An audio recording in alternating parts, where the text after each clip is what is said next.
Sam, the people have been demanding to see more of you in my videos. Can you say hi? He's busy patrolling the neighborhood for cats. Are you on neighborhood watch duty?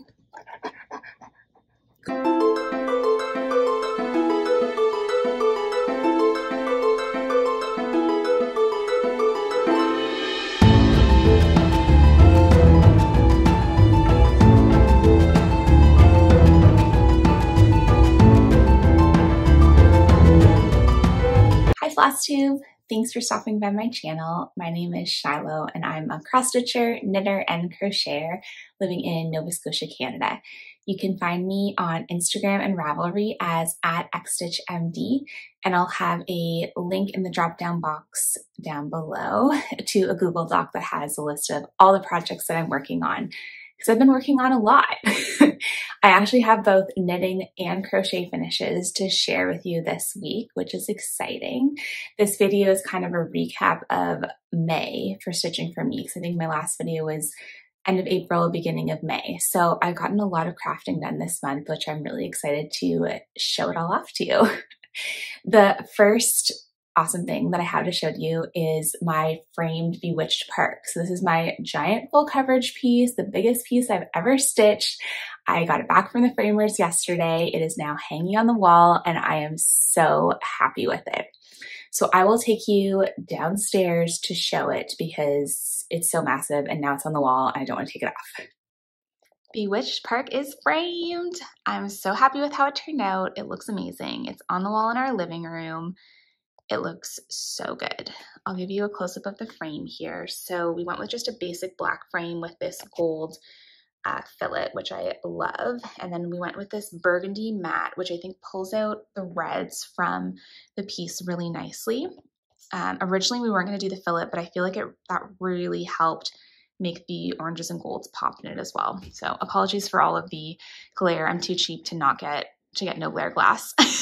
And it looks fine when it's on the wall. It's just when I'm recording that you can see the glare of everything. But yeah, it is quite massive. I absolutely love it though. So happy with how it turned out.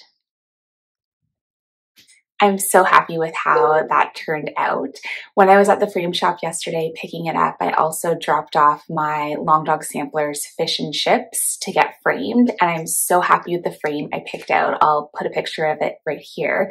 So on the border, there's like the little bubbles of the fish blowing bubbles, and the frame I found has like these little, I don't know, guess like beads looking things on the inside edge of the frame, which I thought would match perfectly. So I'm super excited to get that in the next couple of weeks. All right, well, let's dive into what I've worked on in the past month because there's a lot. But first, let's go over the giveaways from last video. So last video, I was giving away 2 charts. First was my Quaker sewing tray chart, which I had finished in my last video. So I drew a winner for this, and the winner of this is Char J57. I've included a screen cap of your comment here. So if that is you, please send me an email. My email is linked down below with your mailing address, and I will send that off to you. The other chart I had to give away was the Jenny Bean's Humble Servant Sampler, and the winner of this is Licking Floss, which is an amazing username. So if you can also send me an email with your mailing address and I will get that out to you. Congratulations. All right. Well, nice to get rid of a couple of charts because I may have bought a few in the past month. All right. Well, let's start off with stitching, and I have a lot of stitching stuff to share and discuss. So first things first, let's talk about my full coverage piece because I don't think I had started this in my last video. I think I was talking about starting it. So this is Delightful Waltz by Leonid Afremov, and it is charted by Artisy Designs. And so for a lot of Artisy Designs pieces, they come in multiple sizes. So this one comes in kind of like the regular size, the large, and the mini. The regular size of their pieces tend to be around like 300 to 250 stitches.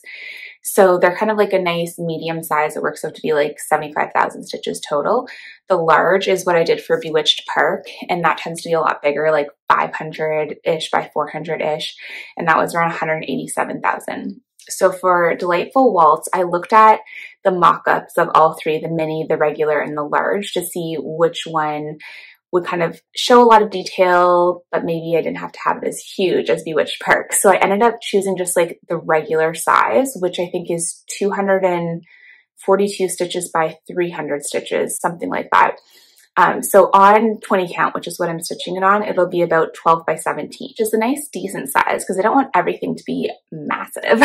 But I also felt like it still gave enough of the detail versus when I looked at the mini, I felt like it didn't have as much of the detail that I really liked in this piece. So anyway, all that to say, I've made a ton of progress on this because I am just loving it.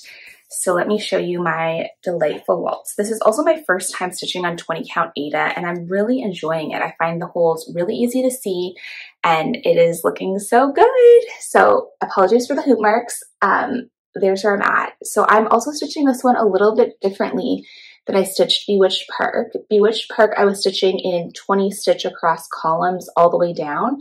And I started to do that for this piece, but because a lot of these colors are kind of on a diagonal, I found it was kind of hard to stitch just in a 20 stitch across column because a lot of the colors were kind of bleeding across.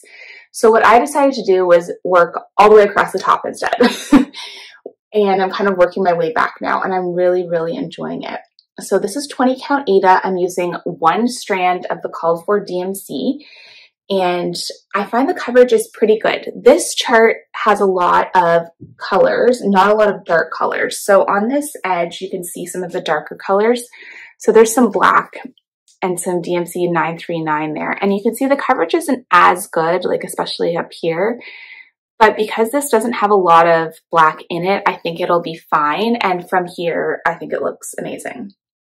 I don't know that I would stitch something that had a lot of dark colors on 20 count Aida with one strand because I think the coverage might not be exactly what I want. But for this piece, I think it's working great and I love it. You can see all my dangling threads. So basically I put my hoop somewhere, I work across in that area. And then if I have still thread on my needle, but it's outside of my hoop area, I kind of just like park it somewhere. It works for me. I mean, it does make it slightly messy, but I'm really happy with how this is turning out. You can start to see the man's face here taking shape as well as his arms, and this is their hands clasped right there. So I am really, really enjoying this. And as you can see, it's not humongous, which is a nice change from Bewitched Park. So this has, I think, 77,000 stitches around that, and I'm about 10% done. So that is very exciting. I've been using Markup RXP. I've pretty much fully converted over to Markup RXP instead of Pattern Keeper for two main reasons. The first reason is that I can use it on my iPad, which I infinitely prefer to my very cheap Android tablet that I bought solely for the purpose of using Pattern Keeper. I find the screen on my tablet is like, it's not very nice and like it feels weird to be constantly swiping on it. The other thing is Markup supports backstitch, which Pattern Keeper doesn't show backstitch, and especially on the long dog pieces that I've been working on, it's so nice to have the backstitch there. Previously, I hadn't used Markup as much because it didn't have the feature where you could kind of make all the pages merge together, so you just see one big pattern. You could only see page by page, and that's kind of one of the main features I like of Pattern Keeper. But in the past year or so, Markup did update to include that so that it just kind of all seamlessly is together. So I love it. I've kind of like fully converted over. My poor tablet has not seen the light of day. Pattern Keeper is still awesome. But I think Markup is great because it works on both Apple and Android devices. I will say that when I got Markup, it was a one-time purchase fee, and it's now moved to a yearly subscription model because I bought it back in the day. I just had to pay the one-time fee, and now it's a yearly fee. However, I think I probably still would get it even for the yearly fee because I really, really like it. Not sponsored, although if they want to sponsor me, that'd be great. But I really, really like it, and I would highly recommend you check it out. I think they have like a 30-day free trial or something. So yeah, that is my delightful waltz, which I am loving working on, and I have probably worked on it more days than not this month. I can't put it down. I just love the colors. I love all the movement in the piece. It's so pretty. That being said, I have worked on another full coverage piece for a day. So after finishing Bewitched Park. Spencer's now in this whole, Spencer's my husband, is now in this whole, we need to have our house covered in full coverage pieces, which sure, great. But I don't think he realizes how long these things take, which he should, because I stitched Bewitched Park for him and it took 2.5 years. But he's like, well, if you just focused on just one project, you could get it done so much faster. I'm like, you just don't know, do you? At least for me, stitching on just one piece, I can do it for a little bit, but then I like to have some variety in my life, you know? Anyway, all that to say, he has picked out a couple of full coverage pieces he was hoping I would start for him. So one of them I did start in the past week, and this is Steps to the Harbor by Artsy Design. And this is one of those pieces that we looked at the regular size and the large size, and we felt like the detail was so much better in the large size that we opted to go with the large size. So this one I am doing a first for me, which is I'm stitching it on 22 count heart hanger fabric. I'm liking it so far. I'll show you what I have so far because it's like barely anything. So first of all, this is going to be even bigger than Bewitched Park. It's like 300,000 stitches, right? It's massive. So this is going to be a long-term project. And because the fabric's so huge, I haven't worked on it a lot because I've been kind of liking not having to work with a giant piece of fabric on delightful waltz. But I do really like this project and I will work on it a bit more. So there's what I have so far. Not much. This is 22 count ivory heart hanger fabric. Apologies for the Sam hair. I got it on 123 stitch and it's quite reasonably priced. So I like the coverage of this a lot better on the 22 count because you can see I have some dark colors here and to me the coverage looks a lot better, which I like. I will say with the 22 count heart hanger, it is, I don't know if you can see the weave of it, but the way that the threads are, they do slip a little bit. So I am finding when I'm doing my crosses, I have to be really careful because if I pull too hard, the thread will slip under the fabric, which I don't have the same issue with Ada because I feel like the threads are a lot sturdier. So this is kind of reminding me a little bit of linen or even weave in that if you pull too tightly, you can slip underneath the thread of the fabric, which is fine. I just have to like slightly adjust my tension, but just something to be aware if you're using 22 count heart hanger. I know that, oh my gosh, I can't remember her name, from Rocky Mountain Needle Minders. She's Camor Stitcher on YouTube. She has sent me a picture of a piece she's doing on 22 count. She's actually using 2 strands and it looks great. So I think that could be an option as well, but I'm just using 1 strand and I'm happy with how it's coming across so far. This is just a teensy tiny start, but I wanted to show it. And my massive piece of fabric. So I think this will, size-wise, turn out to be smaller than Bewitched Park because I'm using 22 count instead of 18 count, but stitch-wise, it's a lot more stitches. But yes, all part of the journey. That being said, I also am planning on starting another full coverage today. Because why not? So Carly, who's Barbells and Stitches on Instagram, I met Carly last year at Stitch North and we sat together this year because she's super cool and fun. And we are going to start the Grand Library by Heaven and Earth Designs. And I'm really excited. I'm also going to do it on 22 count heart hanger because it is also massive. It's like 700 by 500 stitches. And on 22 count, it will be not the size of a room. So I'm hoping to start that later today. Very excited. I'm doing the max color version, but the regular size. So it comes in super size and regular size. Super size was like 900 stitches by 700 stitches. And I'm like, it's too much. I do, like when I look at the mock-up, the one thing I am a little bit worried about is some of the, like the words on it, I feel like are a little bit blurry. But I feel like once it's up on the wall, you won't be able to tell. And the only way you can get it more sharp is to do the bigger size, which I don't really want to do. So curious if any of you have stitched the Grand Library or really any of the Amy Stewart charts that have been charted by Heaven and Earth Designs. And if you find that the resolution is good. Because they recently released a dog pattern, which I'll include here, which I love. But when I looked at the mock-up on the website, I felt like it was really grainy. So yeah, just curious people's experience with stitching Amy Stewart designs specifically, because there's so much detail in them.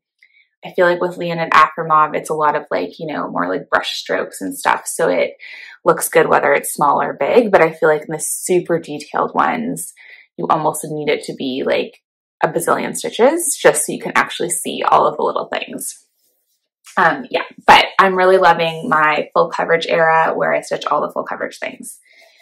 One thing I will say is I would love to hear people's recommendations for how they store all their floss when they are stitching full coverage. So currently what I'm doing is I have my floss on rings, and I use these, I don't know what they are, acrylic, 3D printed floss drops. And they are from the Needle Hub, which I'll link down below. David, he is a Canadian business. He is lovely. In my most recent order where I bought a bunch more floss drops, he actually sent me a bunch of extras, including stickers. So the labels for all of the DMC colors, you can see I have done some of them, not all of them, which is great. I really like that because before I was writing the numbers on it with a marker, which is fine, but sometimes it wouldn't be fully dry and I would smudge it. So this is great because I put all my stickers on. I had so much fun doing it. You can see the number was written there and then I put the sticker on top. So thank you so much for sending me those extras. It was very much appreciated. And highly recommend you check out his floss drops because I love them. I really like because they have a second hole that I can put my extras. So see here, like I had an extra thread that I put on.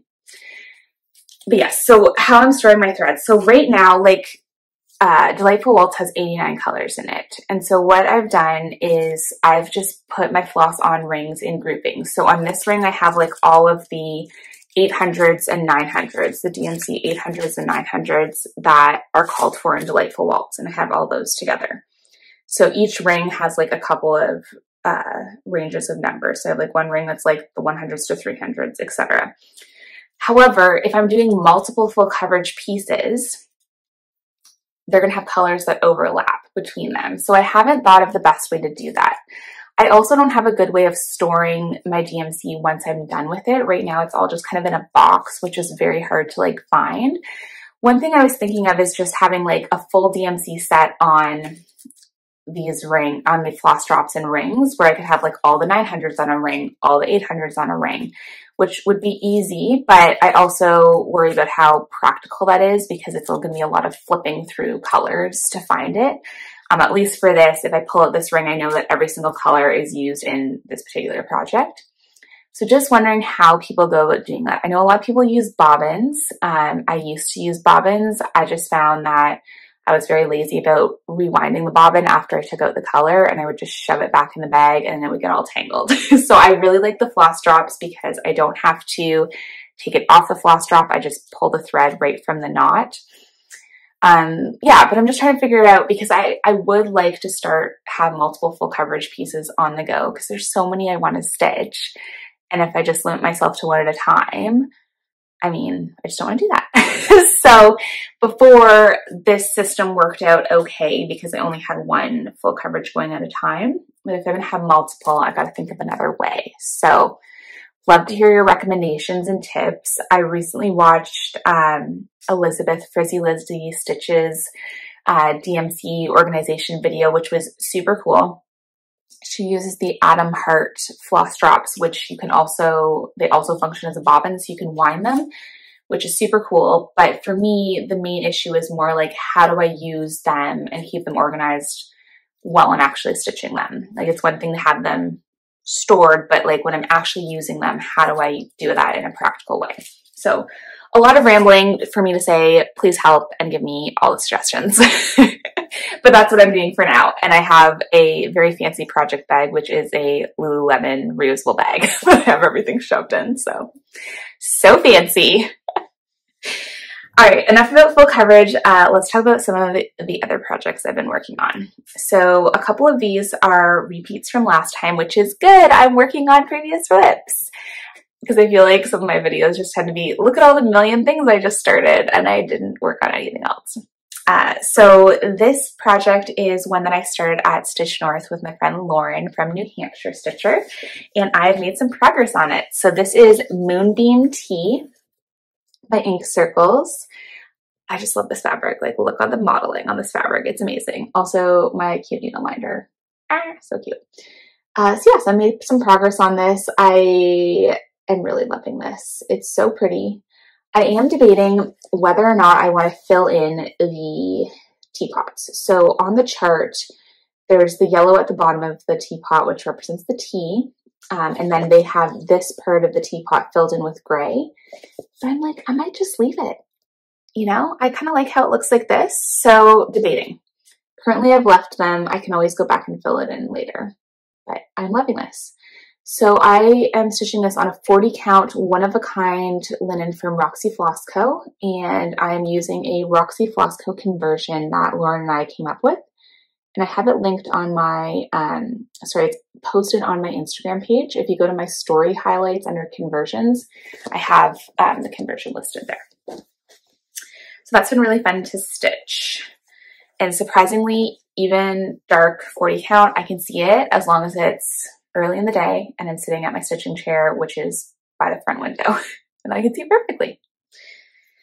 All right, I've also made some progress on another piece that I started with Lauren at Stitch North, and this is Birds and Butterflies by the Artsy Housewife, and it was available on her Patreon last month. I don't think it's still available because I think they're only posted monthly, but hopefully she'll release it in a year or so. So here's where I got to. I'm trying to remember if I might have showed this on my last video. I don't know if I've made any progress since then, but it's pretty, so you guys can look at it again. I'm stitching this on 18 count Catnap Aida with one strand of floss, and we did a Roxy Floss Co. conversion, which again is available on my Instagram. I just love that bird. So cute. Love it. I'm excited to start working it this way so I can get to some of that border, which is stunning. Speaking of Artsy Housewife, if you haven't joined her Patreon, I really recommend it. Again, not sponsored, just obsessed.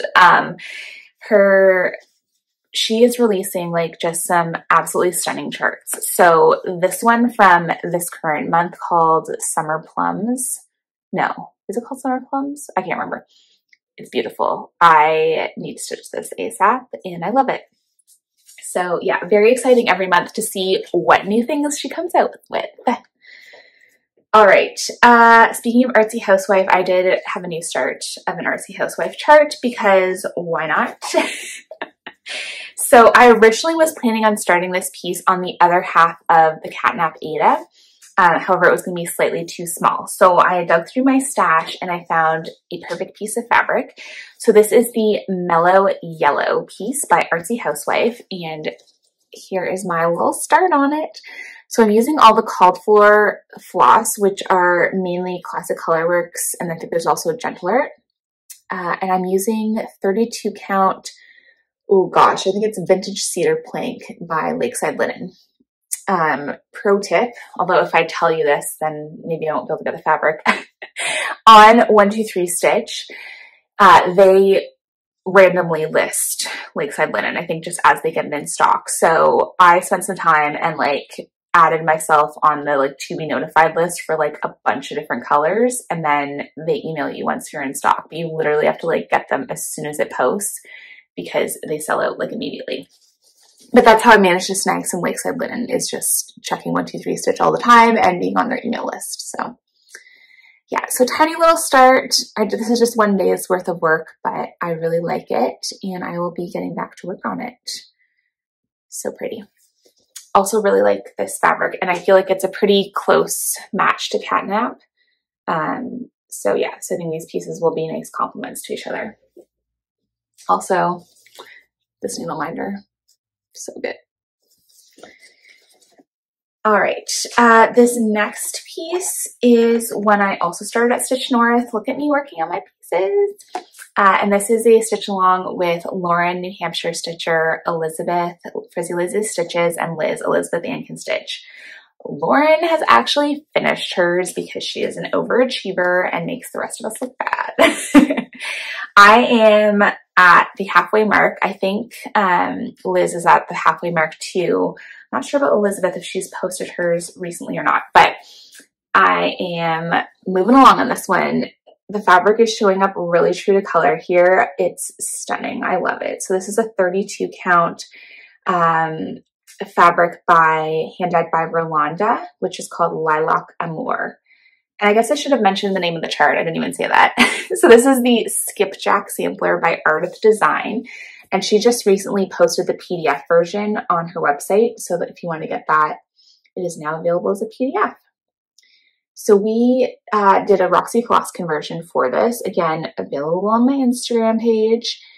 And I just love it. It's so pretty. Oh, it's just so good. It's so good.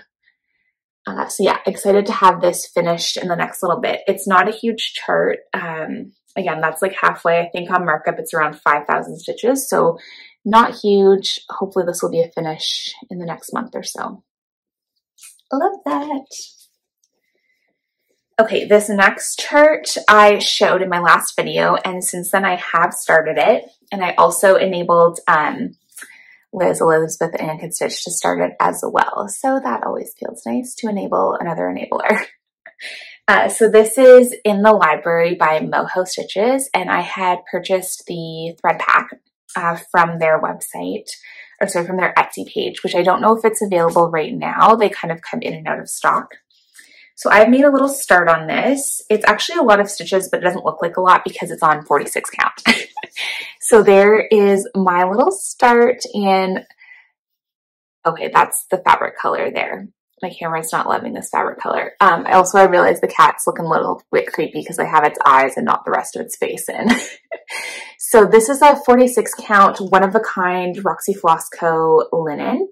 And I'm using all the called for threads, which are cottage garden threads. And it's so pretty. It is very color change heavy. So that's a lot, but I'm loving it. It's so cute and beautiful. I am doing something a little bit different with my threads. So this came as like a thread pack. So all the threads were kind of just like loose in a bag, and it tells you what colors go with what, kind of like you would for like a dimensions kit. So I have this floss keeper that Kathleen Situation Normal had given me at Stitch North a couple years ago, and I put my thread on that. I have two other colors. There's 12 colors, and this holds 10. So I have two other colors that are not on it, but I really like having it on this. I just think it looks so pretty, and it's so nice. So thank you, Kathleen. I'm finally using it. Yeah, so this is so beautiful. I'm really loving it. It's so delicate and tiny, but again, this is a daylight project only because of the teensy tiny stitches. So yeah, I'm excited to make my way to the border because the border looks like it has a lot less color changes than all of these books. So that's been a really fun project. Okay, the last piece I have to show you is also a new start. And this is mostly the fault of Catherine Paper Crane Stitches. Follow her on Instagram because she has an amazing Instagram. I met Catherine a couple of years ago by Instagram. We've gone to a bunch of retreats together. She's just an awesome human and has amazing taste in projects. So she had mentioned, I think I had mentioned that I was like looking at starting The Visitor by Fox and Rabbit at some point. And she was like, well, I want to start that too. So we started it last weekend. This chart was previously published under their company Blueberry Rabbit. I think that's what it was called, but they kind of like amalgamated with Fox and Rabbit. So it's now available under Fox and Rabbit. This one has a ton of colors in it as well. So I decided to start in the middle at the B step because there's not a ton of colors there. So that's my progress so far. Not a ton. There's like 400, 500 stitches here, but it is a start. I'm stitching this with all the called for colors, which are Weeks, Gentle Art, and Classic Colorworks on 32 count Bramble by Picture This Plus. And funny story, I had purchased Bramble thinking it was the called for fabric for Artsy Housewife flower pot sampler, but it is definitely Burnwood, not Bramble. So I bought this Bramble and I was like, why is it so light? And then it was like, well, it's the wrong color. So anyway, using it for The Visitor, and I think it's going to look fabulous on it. Again, hard to get the good, that's kind of the good representation of the color there. So super pretty, a million colors. I will get back to it at some point. All right, so speaking of barnwood, I did end up ordering it because I wanted it for the flower pot sampler, and it did come in the mail in the past couple of weeks. So here it is. Let's see if you can see it. Yeah, so that's a good representation right there. So pretty, so modeled. So this is a 32 count barnwood that I got from 123 Stitch. They have a ton of Picture This Plus in stock, which is nice. I have the called for threads. I think I'm just missing one of them. So excited to start that in the next little bit while I'm on my artsy housewife kick. Hey. And because fabric can't travel alone, I did get 2 other pieces of Picture This Plus fabric. So this is 32 count Legacy, and I got a 12x7, so like a fat 8th piece. I love the modeling on that. And I also got a 1/8 yard of Ancient 32 count. And this one's really pretty because it's got the like the blue modeling in there, which is really showing up on camera. So no idea what I'm going to stitch them on, but I couldn't just buy 1/8 of fabric. Like that's just, I don't know, that should be illegal. All right. So let's switch up gears a little bit and show you my knitting.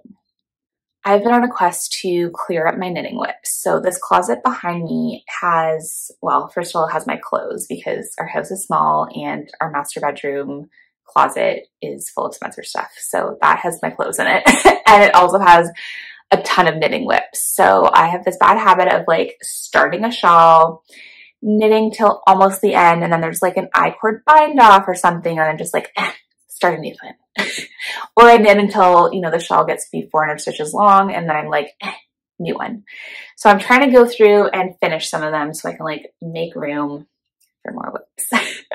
So all I have to say is all that was left on this shawl was the I-cord bind off, and it had been sitting for months. So I finally was just like, put my big brick girl pants on, get the I-cord bind off done, and it is done. This is the Satellite Shawl by Andrea Mowry, and I love it. It is so beautiful. I got this as a kit from Full Moon Fibers, and I know they have some kits still on their website. I don't think they have this particular color combo. So this is so pretty. It calls for one main color of a fingering weight yarn, which is this beautiful Rambouillet, which is a type of yarn I hadn't worked with before. It's like kind of a rusticy yarn, but still soft. The colorway is Brass. And then it calls for 3 colors of either mohair or Surrey alpaca. I use Surrey alpaca because I find mohair makes me sneeze and itch.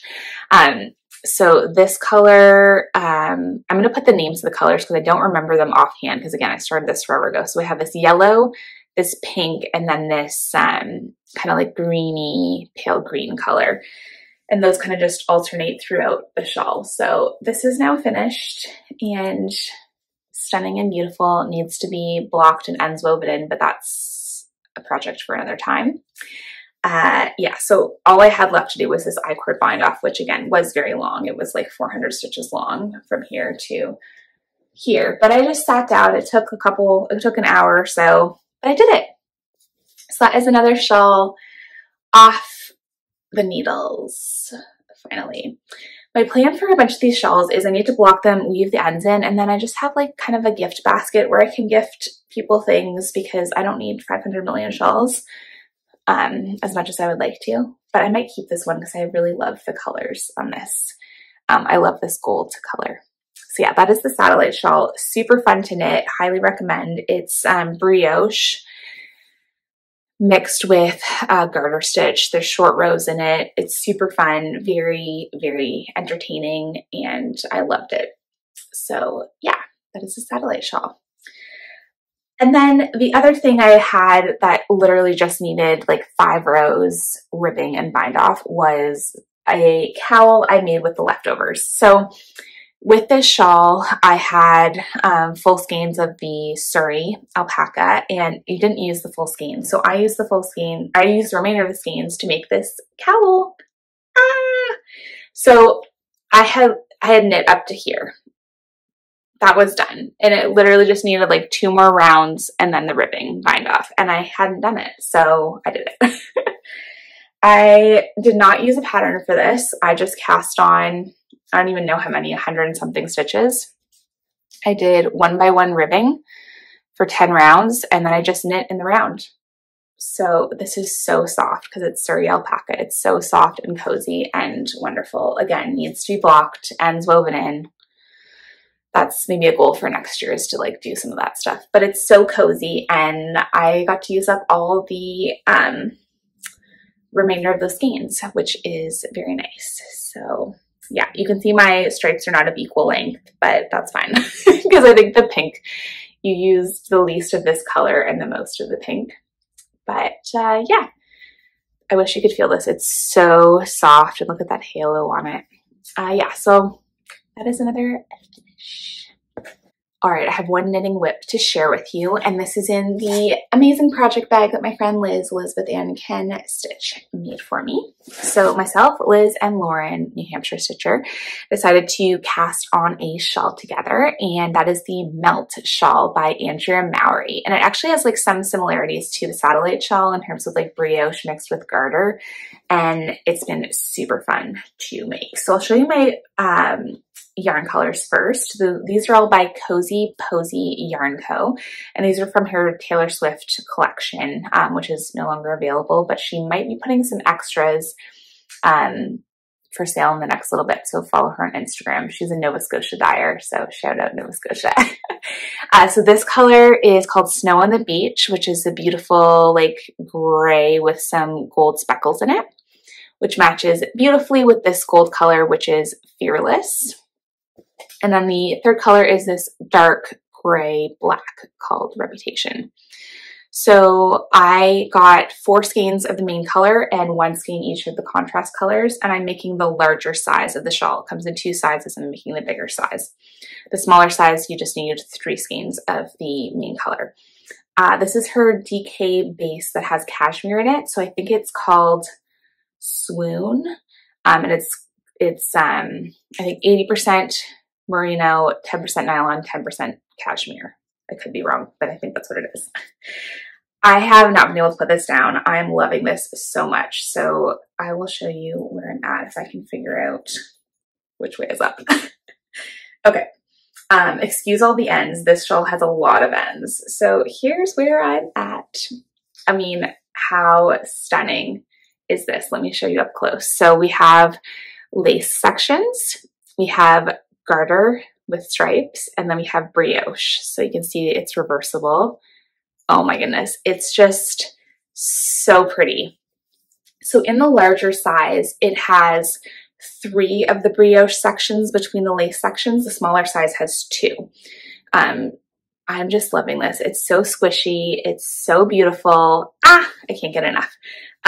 There are a bazillion ends because for each of these garter stripes, you have to cut the ends. So it has a lot of ends, which I will weave in eventually. Otherwise, I have a nice little fringe. But yeah, I'm so happy with this. So I am probably 2/3 of the way done. I need to do another 3 brioche sections. I'm just done that one there.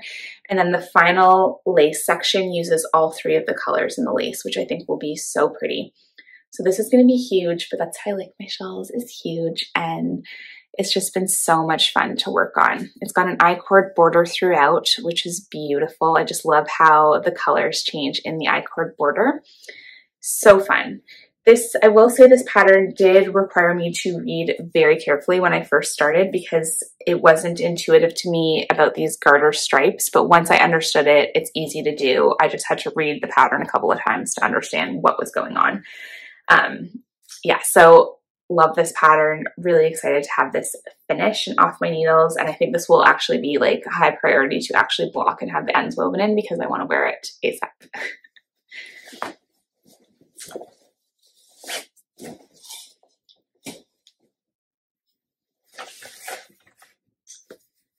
The last yarning project I have to share with you is a crochet finish. So I don't crochet as much as I knit. I just like the motion of knitting better than crochet. I find crochet tends to cramp my hands, and it might just be that I haven't built my crochet muscles yet.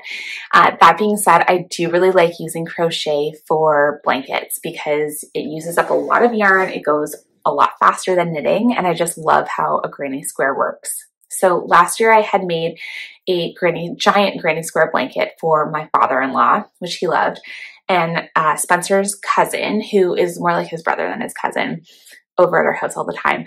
He was like, oh, I love that. I'd love a blanket like that. So I started working on one of them for him. It took forever because I made this one gigantic because his cousin is 6'2" or something. So I wanted to make sure it's big enough, but it is now finally done. I will put a picture here of me holding it up. And I mean, it looked ridiculous because it was bright and sunny. And so I look like a ghost behind it, but it's huge.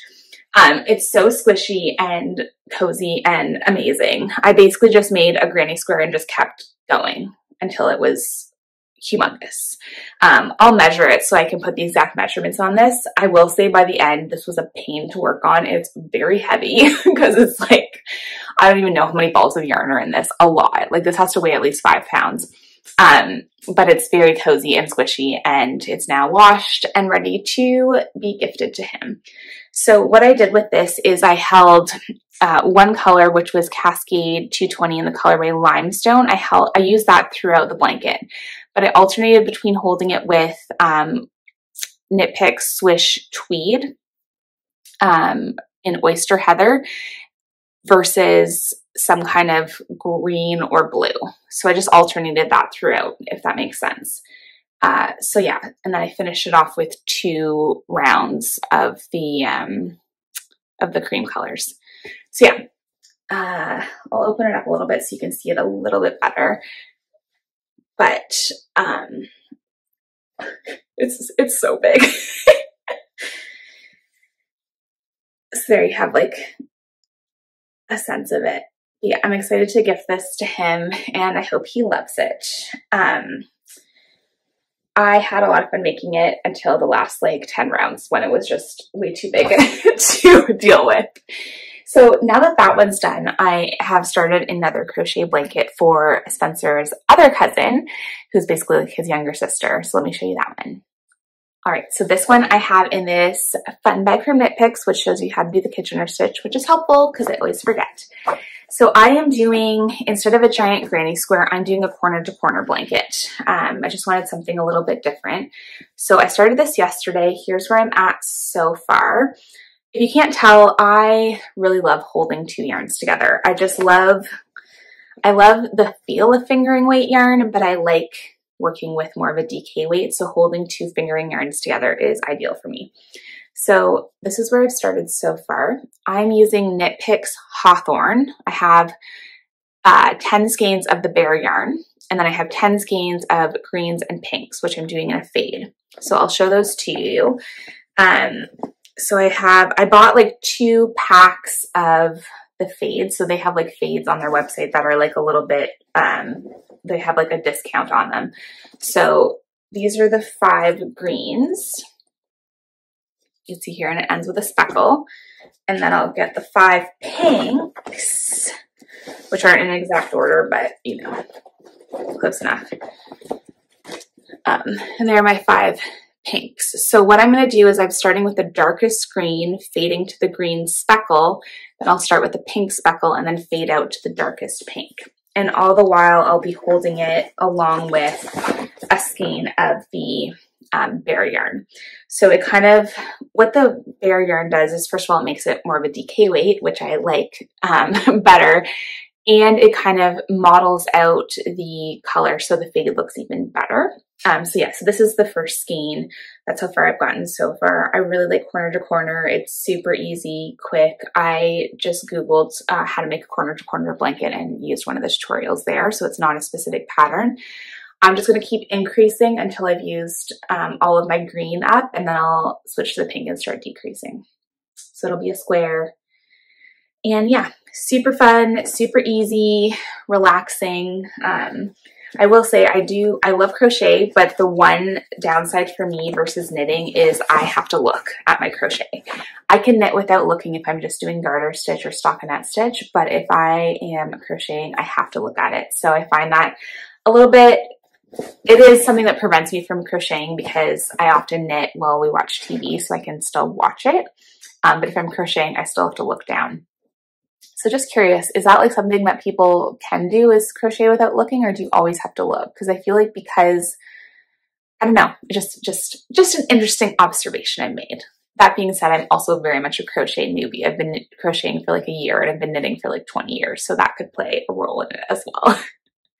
All right, the last little bit of stuff I have to show you is some haul I got. So I have been in my chart purchasing era. So I was talking about Markup RXP before, and one of the things I also found great about Markup is that I can scan charts in on my computer, upload them as PDFs onto Markup, and I can use it just like I would a PDF chart. So that has led to me buying a lot more paper charts, whereas before I was kind of avoiding paper charts because of the whole, like, I can't mark it off and count my stitches. So that is also another pro for Markup. Anyway, I bought some charts. So let me show you some of the charts I got. I got all of these from 123 Stitch, which is kind of my go-to for buying most charts and supplies because they are in the US, but their shipping is super reasonable. And I find the downside of Canadian shops, although I want to support Canadian shops, is because they have to import it in from the States. A lot of times their prices are higher even with the exchange rate. So anyway, 123 Stitch is great. Not sponsored. That's where I get a lot of my stuff from. If I get it from elsewhere, I usually try to note it. I get a lot of fabric and floss from Evertote. They're fantastic, but a lot of like the other charts I get from 123 Stitch because they're kind of like a main cross stitch shop. Anyway, all that being said, here's some of the charts I got. So I got Penny Autumn from Plum Street Sampler. Love this. So pretty. This is 115 stitches wide by 91 stitches high, and it calls for classic color works. So pretty. I got another Plum Street, which is Blackberry House. And I know Catherine Paper Crane Stitches was also planning on starting this one soon. So Catherine, we might have to do another start along. This one's a bit bigger. It's 167 wide by 244 high. And it calls for classic color works and gentle art. So pretty. I know Elizabeth Ann Stitch had stitched this one before, and it's been on my list ever since. It's so beautiful. This next one is a new release from the Blue Flower, which is in praise of pollinators, and had to get it. It is so cute. I know there's a stitch along going on Instagram right now, which I've been loving watching. I think the Roxy Floss Co. fabric catnap would look amazing on this. This one's 165 wide by 195 high, and it calls for mostly DMC, but there's 1 weeks and 2 classic color works in it. So pretty. This chart I was talking about in my last episode because I'm planning on using the rest of my fabric, the 40 count, one of a kind Roxy fabric, to stitch this piece on. And this is the Moonlight Sampler by Blue Flower. So it came in the mail. I absolutely love the quote on this. So it says, "Though my soul may set in darkness, it will rise in perfect light. I have loved the stars too fondly to be fearful of the night." Oh, it's just so good. And all the precious little animals on this. I love it. This one's a big one. It is 269 wide by 254 high. And it's mostly overdyed with some DMC. It's weeks and classic color works. So yeah, this will be a start in the near future. I know Lauren, New Hampshire Stitcher, also wanted to start this. So pretty. And then the other one I got is the newest, I don't know if it's the newest. I think this was a market release from Blackbird Designs, A Little Bit of Spring. So pretty. Had to get that. So cute. When I stitch this, I will leave out that, or I'll put my name in it, because I'm a big fan of on reproduction samplers stitching my own name because I stitched it, not them. They already stitched their own. Let me see what the size of this one is. This one's not huge. Oh, cool. This is the This is the original that they kind of reimagined. Fun. Okay. It is 173 wide by 172 high, and it calls for weeks and gentle art. So pretty. That's a close-up of it. All right, that is my haul over the past little bit. So yeah, lots of stitching, lots of knitting, lots of crocheting, and hopefully June promises to be more of the same. I'm really excited because later this month we will be going to Idaho. My youngest brother is getting married, last one of our family to tie the knot. So we'll be going out there for about a week to spend some time with them and attend his wedding, which I'm very excited about. The other exciting news is my adorable little nephew just turned 2, and my sister is due with her second boy any day now. So very excited to be an aunt twice over. One little story I have to share because Precious is, when I was visiting them, we had a great time, and when it came time to drop me off at the airport, you know, we're saying bye, and my sister was telling my nephew, you know, Auntie Shiloh's going on the plane now, like say bye. And basically ever since then, he'll just randomly say, Auntie Shy Shy, plane, bye. And it just breaks my heart because I'm like, oh, I left him. So that is one of the downsides of my family not living the same place as me. They're all in Ontario, which is about a 2-hour plane ride. So it's not far, but it's far enough that it requires a bit of a trip. It's like a 20-hour drive. So not something you're just going to do. But I do try to get out there to see them a couple times per year, and excited to go out there later this summer to see the new baby. So that's kind of what's coming up in the next month or so. Excited for lots more stitching. And I'm hopefully going to post again at the beginning of July with my June stitching recap. I think monthly is going to work well for me. So I will see you at the beginning of July. In the meantime, thanks so much for watching. Happy stitching, knitting, crocheting, all the crafts, and happy almost summer. Sam, were you a good boy while Mommy was recording? You're such a good boy. You're such a good boy having your little nap.